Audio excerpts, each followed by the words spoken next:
ఇదేమి చోద్యం, ఇదెక్కడి దారుణం? దేనికోసం ఈ ర్యాలీ?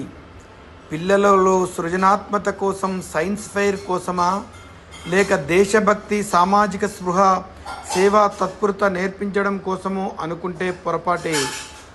పాలిస్తాన్లో ముస్లిమ్స్ కోసం మా ఖమ్మం జిల్లా ప్రైవేట్ విద్యాలయాల యాజమాన్యాలు వాళ్ళ పిల్లలందరినీ కిలోమీటర్ల కొద్దీ రోడ్ల మీద నడిపించి సంఘీభావ ర్యాలీ చేయించారు.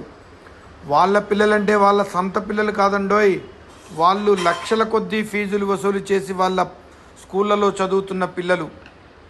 పహల్గాం దారుణం జరిగిన నాడు సంఘీభావం గుర్తురాలే.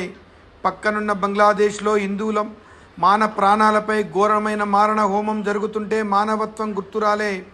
కానీ ఎక్కడో పాలస్తీనాలో ఏదో జరిగితే మానవత్వం ముంచుకొచ్చి మండుతున్న ఎండలో పసిపిల్లలను కిలోమీటర్లు నడిపించిన ర్యాలీలు చేసే దుర్మార్గమైన చర్య.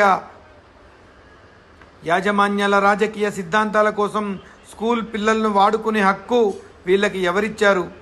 తల్లిదండ్రుల అనుమతి ఉందా? విద్యాశాఖ అధికారులు ఏ తుప్పల్లో నిద్రపోతున్నారు? మతం మత్తెక్కి మారణ హోమంతో ప్రపంచ శాంతిని తగలబెడుతున్న దేశాల కోసం వీళ్ళ సంఘీభావం ఏంటి? వీళ్ళు పాసిపోయిన పాసిస్టు సిద్ధాంతాలను పిల్లలపై రుద్దడం ఏంటి? అయినా